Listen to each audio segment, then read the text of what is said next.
it's Laynie and welcome to my channel. How are you guys doing today? Leave it down below. You know I love hearing from you. I am so excited about today's video. I won't lie to you all. This time of year is the time of year I totally blow my budget. I know I'm not alone here. It's Black Friday season. So many perfume brands run sales, so this is a time of year I'm like, forget the budget, buy things that are on my wish list because the price is going to be lower. Anyone else? My credit card company will thank me, I'm sure. Also, if you guys hear a bunch of racket upstairs, my daughter has her friends over and I would apologize, but we live here. So I did a little early Black Friday damage. Sure did. With Dossier, I'm so excited to dive into these because I have really liked a lot of fragrances from Dossier. I am bummed because I didn't see a subscriber's comment before I placed my order, but I wish I would have seen her comment because she had one that's her favorite and I would have totally picked it up. So if you love fragrance content, beauty content, and a little bit of lifestyle content, make sure you click that subscribe button. Join the fam. You won't regret it. Now let's just get going. I won't lie, I am a little nervous for a few of these. I think some of these could be more unisex than I like, but I was like, I am curious. And I think somehow I signed up for like their club thing when I ordered.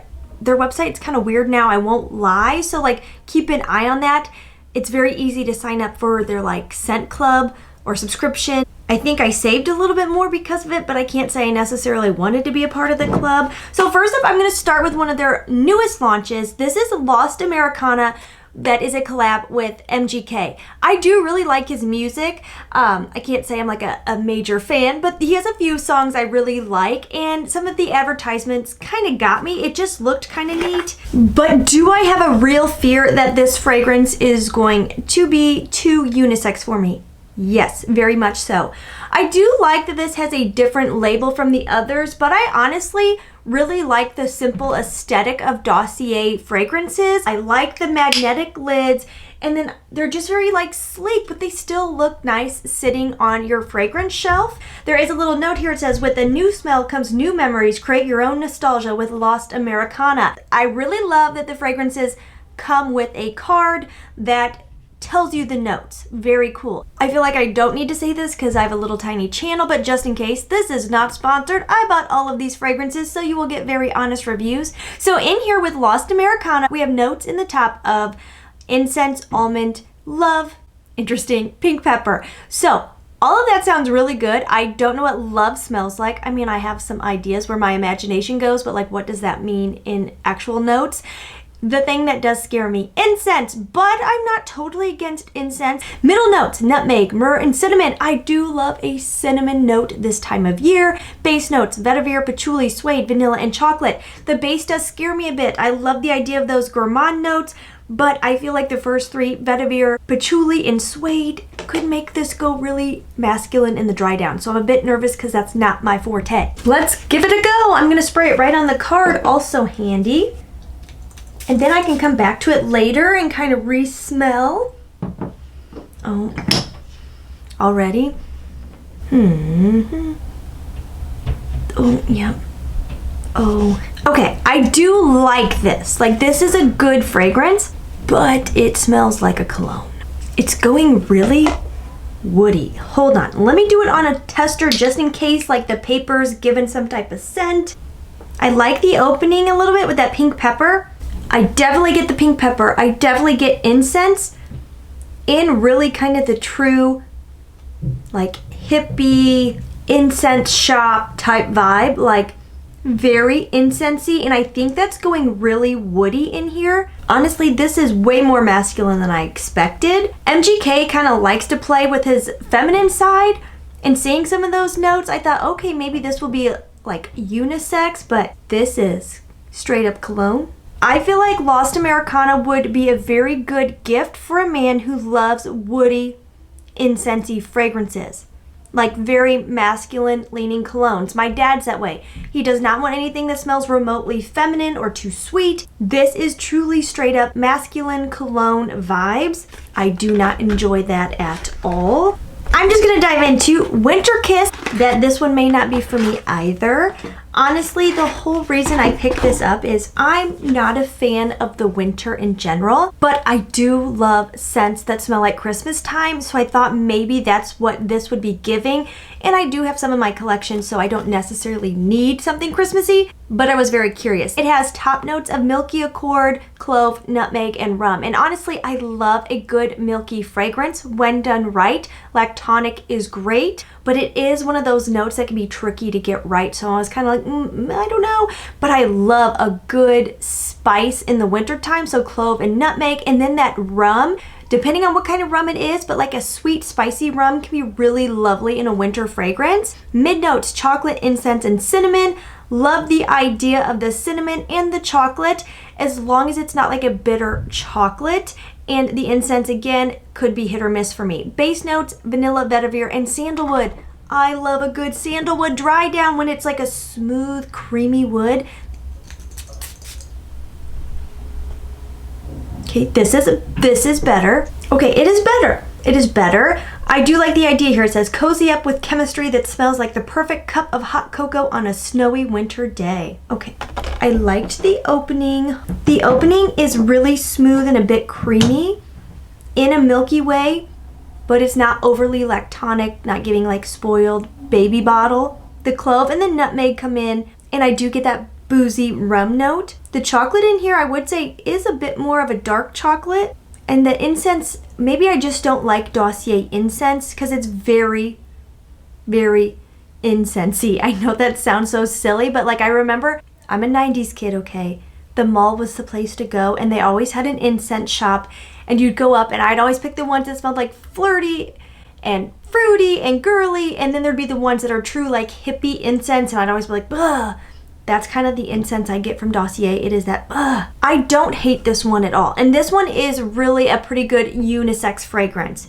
I could see a man or a woman rocking this. And it does give you that winter cozy vibe, which I do appreciate in the cold months. But here's where I'm like, I don't think I'm going to keep this one. This does remind me of a little more masculine version of Chocolate Queen mixed with a little bit of, and like Lost Cherry, but like, take the cherry out of those and like combine them together. To me, this is a bit redundant in my collection.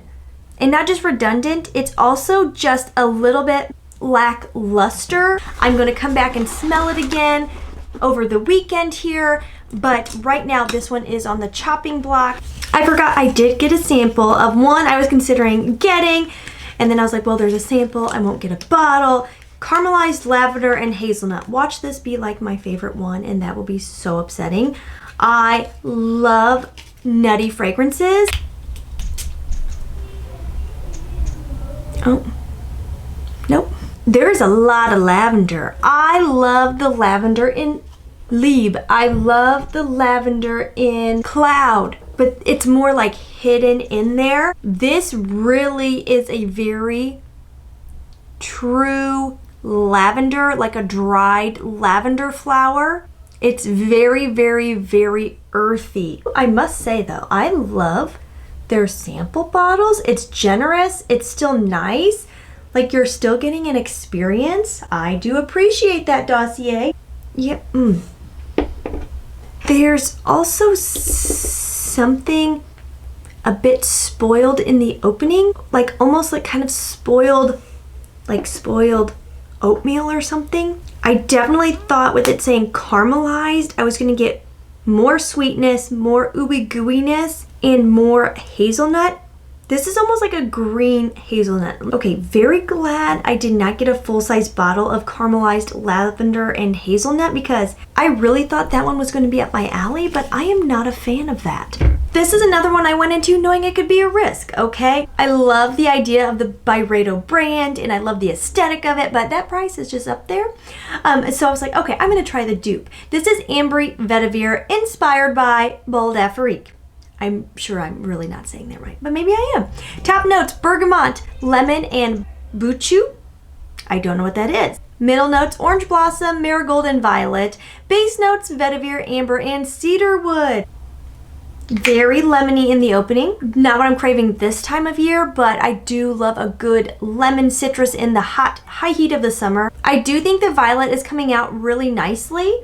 And Bald Afrique has a lot of good ratings on Fragrantica, a 4.1. There is definitely something a little earthy, a little green, definitely fresh, definitely violet in here, a bit aromatic as well. This kind of gives me like bougie hotel vibes, bougie spa vibes. As of right now, I can't say I'm obsessed with it, but I definitely don't hate it. I really think it's just not the season for this. This to me smells like spring, summer, early fall when it's still warm outside. We're getting into that gloomy, colder season now. Another real risk here because I don't know anything about the dupe of this. Woody Sandalwood, which is supposed to smell like Le Labo Santal 33. I've heard really good things about Santal 33, but I've never got my nose on it that I can remember. In here we have top notes of violet, cardamom, middle, orris, ambrox, cedarwood, and cypriol. And then base notes of musk, sandalwood, and amber. And honestly, a lot of that sounds right up my alley right now. I love violet. I love a little bit of spice. I love the orris note. This reminds me of something. So this is that type of musk that gives me pickle vibes. Now I know there's so many other things out there that have been based off of this. It smells very familiar, and every time I get my nose on those, there's one by Finery, there's one by Le Monde Gourmand. Bath & Body Works did something in this vein, and I do not like it. It's very herbal. It's very musky, which I am a fan of musky fragrances, but this is the type of musk that gives me dill pickle. Okay, here we go. This one sounds good, right? Gourmand Vanilla. Can you go wrong with that? At this rate, maybe. It is a dupe of a fragrance I know I enjoy, that I have smelled before, which I do love having that reference point. So this is Gourmand Vanilla, which is supposed to smell like Tom Ford Vanilla Sex. That one is a fragrance, people love it or hate it. I really did like it when I got my nose on it, but the price tag is ridiculous. I would never. So we have top notes of almond, ginger, and a milky accord. Middle notes of coconut, ylang, jasmine, and orange flower. In the base, vanilla, sandalwood, caramel, and tonka bean. You have to love almond, and I think that's why people didn't like the OG, because it's called Vanilla Sex. You're thinking like pure, scrumptious vanilla, and you get a whole lot of almond in there, and some people really do not like an almond note. I really do enjoy an almond note. I love it! Is it groundbreaking? No! But if you love an almond frosting on a wedding cake, you will love this. It's so almond heavy, which I really love. It's definitely sweet, it's rich, it's a little powdery.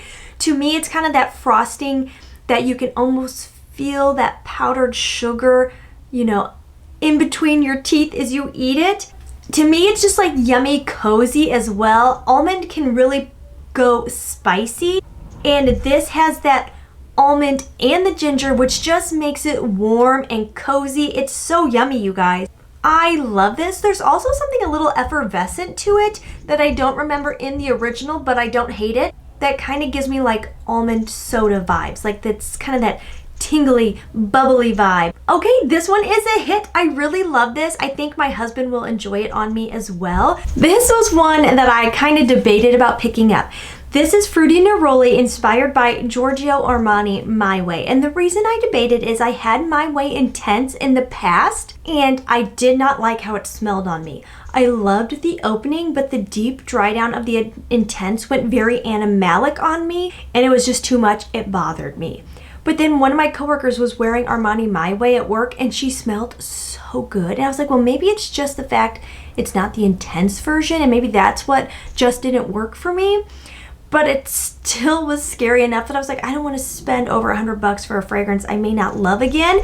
So when I saw they had a dupe, I was like, okay, I will try it. In here we have Bergamot, Neroli, Blackcurrant, Strawberry, Jasmine, Tuberose, Orange Blossom in the mid, and in the base, Vanilla, Musk, and Cedarwood. Okay, I can tell you right away, just from what I've experienced from My Way, this one pulls a lot more of the bergamot and the neroli in the opening. It's definitely brighter and more green than the original. As it dries down, I'm getting a little bit more of the tuberose, but it's definitely not as bubble gum tuberose as the original fragrance. But there is something I really like about this. This is one that I really enjoy. It's very bright, it's very fruity. It's like such a happy fragrance, and it's reminding me of something, kind of getting like a Marc Jacobs vibe, maybe a little bit of Perfect. I think it is a decent dupe.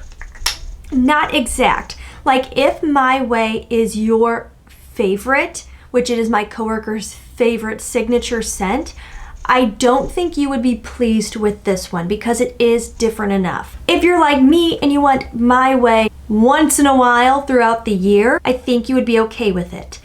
If you just want a very happy, fun, and bright feminine fragrance, I do really think Fruity Neroli will scratch that itch for you for sure. Like, she is pretty. This is Musky Violet, which is supposed to smell like Byredo's Mojave Ghost, which I have smelled and I do know I enjoy, but definitely not this season. It is more of a warm weather fragrance for me. Top notes of watermelon, green apple, and peach. In the mid, violet, rose, and jasmine. In the base, musk, sandalwood, cedarwood, and vetiver. I smelled the OG in person this summer and I really found myself enjoying it. My nose has really shifted over this year to where I don't always want those heavy, sweet, gourmand fragrances, which is a lot of my collection. The watermelon and green apple in here, they're really fun and happy and bright, but they're not overly sweet at all. The violet leaf is really pretty. The florals are very soft and just add to the fragrance. It doesn't smell straight up floral to me. The musk and the sandalwood and cedarwood and vetiver, to my nose, do not lean too masculine. I really like this. I think it's going to be fairly faint. I would probably really have to overspray and reapply to get this one to last. But again, I haven't smelled her in the warm weather. All right, guys, thank you so much for hanging out with me and smelling all these Dossier fragrances. If you pick up anything at the Black Friday sale, definitely let me know about it. You know I want to hear about it. And as always, please try to stay positive because at the end of the day, that is truly all we can try to do. Mwah! I'll see you in the next one. Bye-bye.